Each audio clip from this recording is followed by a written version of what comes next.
Bonjour et bienvenue sur la présentation des symboles douaniers et leurs utilisations. Chapitre 1 pour les chiffres. Les symboles douaniers, il y en a 12. Voici leurs noms.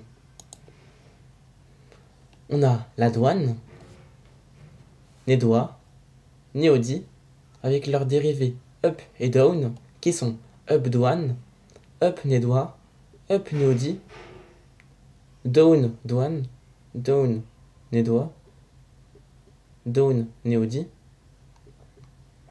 et les parents douane qui sont parents douane, paranédois, avec le signe de définition paranéodie. On va commencer par la douane. Contexte, nous souhaitons écrire une fraction en valeur exacte. Par exemple, un tiers. On sait qu'un tiers est égal à 0,33333 et cela se répète indéfiniment. Et nous, ce que l'on veut, c'est d'écrire la fraction 1 tiers en valeur exacte, sans l'écriture sous forme de fraction. Pour ça, nous avons un nouveau symbole, nommé la douane. La douane est une barre verticale représentant les nombres réels et un arc de cercle tourné vers la droite qui signifie extra, au-delà de, inspiré de la lettre TH de l'alphabet islandais. Utilisation, on a un tiers et avec la douane, cela donnera 0,3 douanes, soit 0,333333 qui se répète indéfiniment. Le chiffre avant la douane se répétera indéfiniment. On a 3 qui avant la douane, il va se répéter autant. Donc un tiers est égal à 0,3 douanes. En valeur exacte, on l'écrit sous chiffre ou nombre. D'autres exemples, 7 tiers est égal à 2,3 douanes, qui est égal à 2,333333, qui se répète indéfiniment. On peut l'écrire aussi pour des entiers relatifs, par exemple 2, qui est égal à 2, qui se répète indéfiniment, qui est environ égal à l'infini. Sur le chapitre 3, nous pourrons voir comment définir des infinités. Donc l'écriture, avec les signes, avec les symboles douaniers, désolé. Donc on a le chiffre et le symbole. Par exemple, le 7 douanes. Comme ça, c'est juste. On a le chiffre avant le symbole. Qu'est-ce qui est faux? C'est de mettre le chiffre après le symbole. Ça, c'est faux. Pour les opérations, par exemple, 7 douanes plus 3, on peut l'écrire comme ça, aucun problème. Et 7 douanes 3, on ne peut pas l'écrire.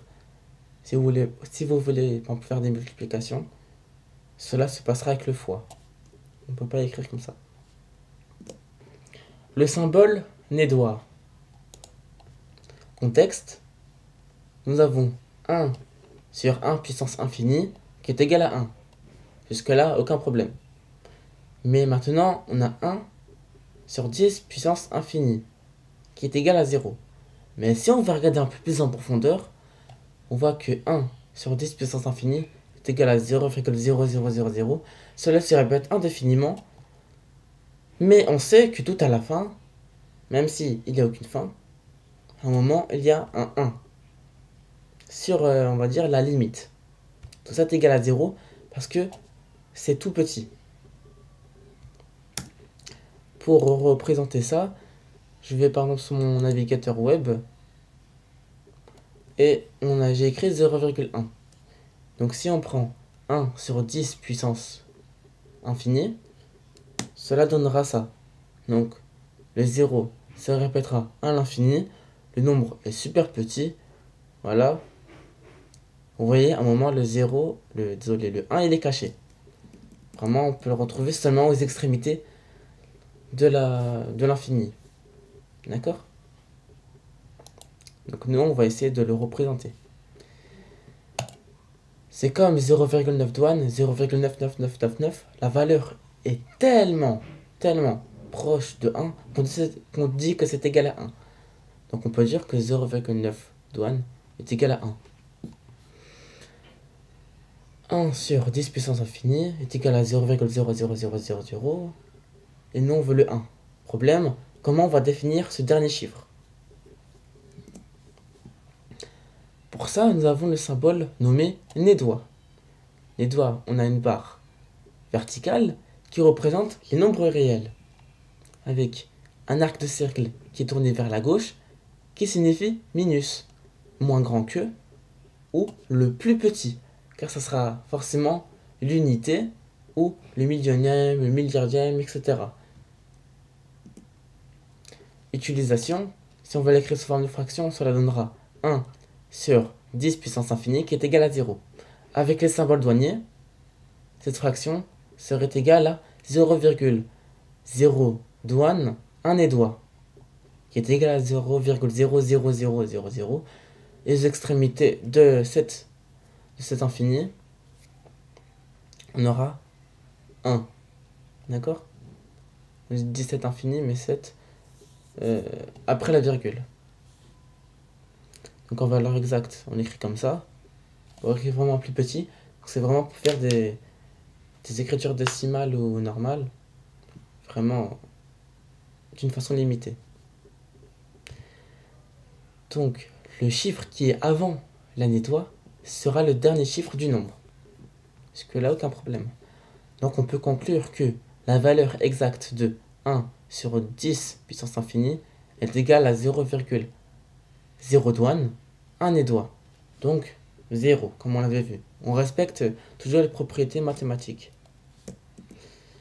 Donc aucun problème. Donc on va faire des calculs. On sait que 2 douane est égal à 2 indéfiniment. C'est égal à un infini. Donc l'infini défini sur ça.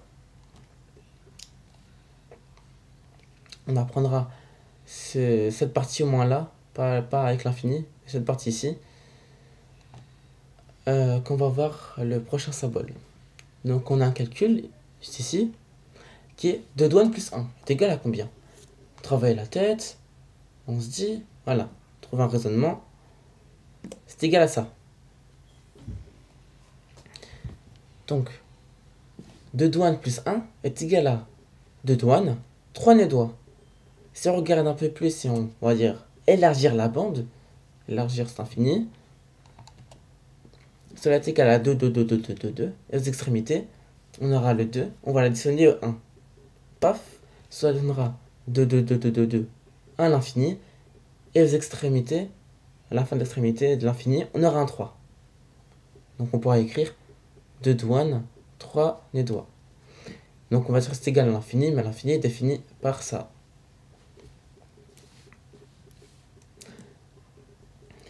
Maintenant, nous allons nous attaquer sur le symbole néodie et les définitions en tant que douanier.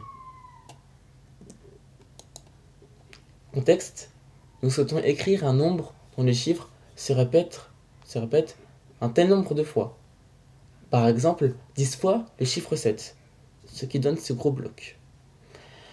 Problème, ce nombre est trop long à écrire, surtout quand nous voulons écrire un nombre avec plus de 100 chiffres. Pour ça, nous avons le symbole néodie, la barre verticale pour le nombre réel et le cercle circulus. Le cercle qui va servir à faire des boucles douaniers définies qui se terminera même dans l'absolu. Donc il faut bien prendre en compte le mot défini et qui se terminera même dans l'absolu. Vous allez comprendre. Donc utilisation de définition, définir en tant que douanier. Définir en tant que douanier signifie qu'on la définira une noix composée de cookies qui comporteront des opérations, particulièrement des opérations à l'intérieur. Pour définir la noix, nous utilisons le symbole parent néodie, juste ici.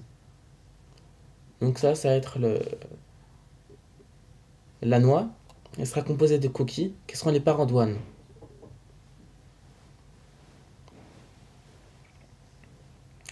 Qui seront paranédois et parents douanes. C'est inspiré des parenthèses en mathématiques. Donc, utilisation et mise en application. On souhaite écrire un nombre avec 8 chiffres qui se répètent 4 fois. En premier temps, nous allons voir comment on va définir en tant que douanier. Donc, au début, on a le chiffre. On ne l'écrit pas forcément, parce que c'est un cas général. Mais plus particulièrement, on a un symbole douanier ou autre qu'on va définir en tant que douanier. Et à l'intérieur, on mettra des opérations. Donc l'intérieur de la noix, la composition.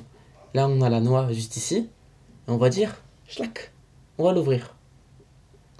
À l'intérieur, on va écrire comme des bouts de code, qui seront simplement des opérations. Donc la mise en pratique, écrire le nombre, écrire le chiffre 8 qui se répète 4 fois. Donc normal, cela donnera 8888. Avec le symbole néodie, cela donnera 8 néodis définis en douanier pour 4. Donc la lecture est juste ici. 8 néodis définis en douanier pour 4. On conclut que 8888 est égal à 8 néodis définis en douanier pour 4. Donc imaginez un peu une animation. On a le 8 néodis, voilà. Et on veut écrire quelque chose. Donc on assigne un douanier, qui sera la coquille. Schlac, on ouvre, on mettra à l'intérieur 4, qui sera le code. Donc pourquoi j'ai décidé de créer des définitions de douanier? C'est très simple, parce que si on revient au tout début, quand on regarde la syntaxe, c'est interdit d'écrire comme ça. Si je vais mettre 7 douanier 3, 1, 1, ça marche pas. Parce que sinon, il y aura des erreurs et des incohérences. D'où l'idée d'avoir des définitions. Donc les définitions, on peut un peu les comparer à des fonctions. Des fonctions, mais pour les douaniers. Donc on a vu le chiffre 8, donc 8 néodis. Le chiffre avant néodie se répétera. Avec la définition ci-dessous du douanier. D'autres exemples, on a 2 néodis définis en douanier pour 3. Très simple, cela est égal à 222. On répète 3 fois le chiffre 2.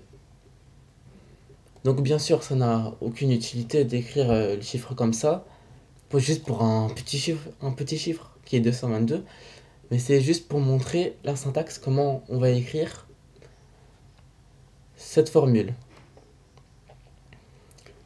Donc maintenant, on va se poser une question. 7 néodis définis en douanier pour 3 douanes. C'est égal à combien? On travaille un peu la tête et paf, on a la réponse. Vu que 3 douanes, on l'avait vu, que c'est défini par un nombre qui est, on va dire, l'infini, un infini, alors 7 va se répéter, on va dire, indéfiniment. 7, 7, 7, 7, 7, 7, 7, 7. Sauf que là, ce n'est pas égal à 7 douanes, mais 7 douanes et 7 nœuds doigts. Car le chiffre, on dit qu'il se répète au début, mais la boucle s'arrête dans l'absolu. La boucle de néodie est définie et se termine même dans l'absolu.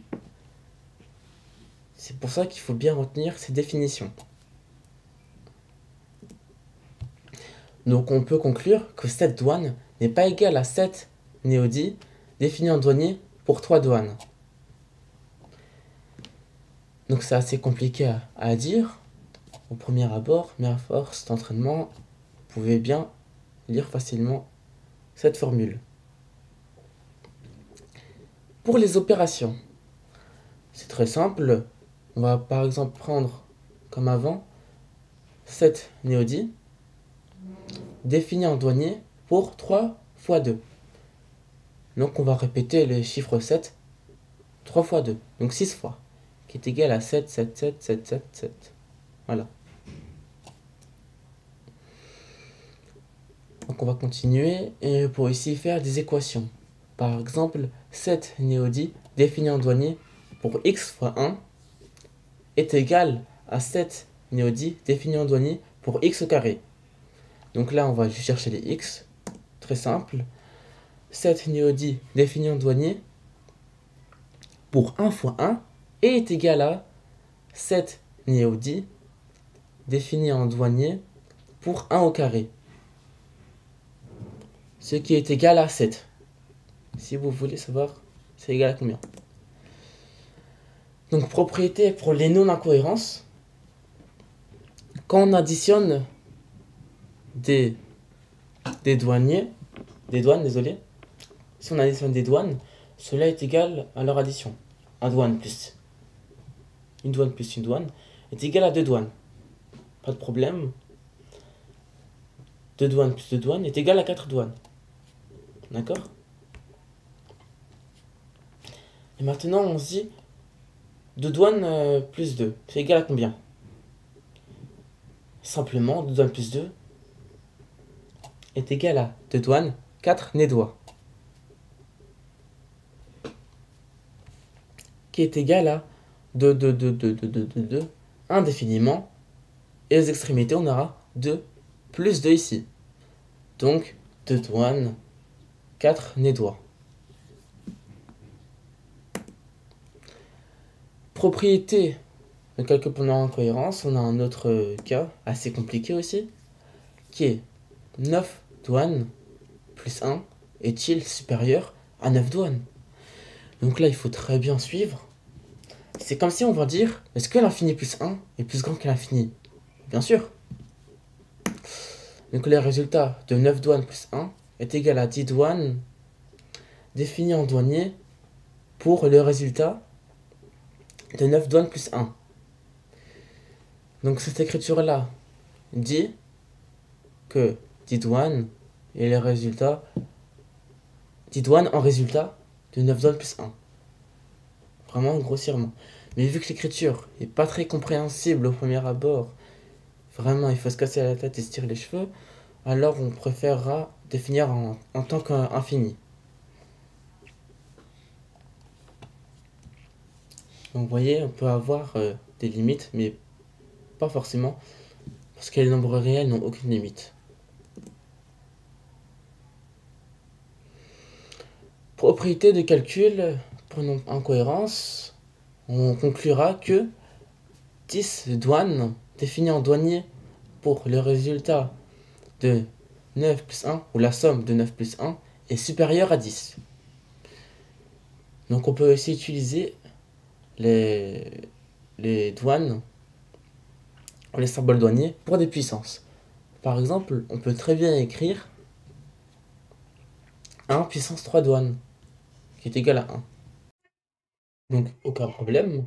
Maintenant, nous voulons résoudre le problème de puissance de douane. C'est égal à combien? Maintenant, on va regarder en bas et on voit que 2 puissance de douane revient à faire 2 fois 2 fois 2 fois 2 fois 2 fois 2 fois 2. Donc à chaque fois, des 2 au carré, on va dire. Ou des 2 fois lui-même, vous voyez? Et on veut que ça se répète, on va dire indéfiniment. Ça donnera la valeur exacte qui est cette formule-là. On verra plus en détail au chapitre 3. Maintenant, on va se poser la question, on va se dire, comment va-t-on utiliser les symboles douaniers avec des nombres? Par exemple, j'essaie de répéter 10 fois le chiffre 10, ou même 10 fois le chiffre 50. Ceci se passera dans le chapitre 2, dérivés up, down et les nombres. Merci de m'avoir écouté pour ce premier chapitre. J'espère que vous avez assez compris comment on utilise les premiers symboles douaniers. Et je vous donne rendez-vous pour le chapitre 2.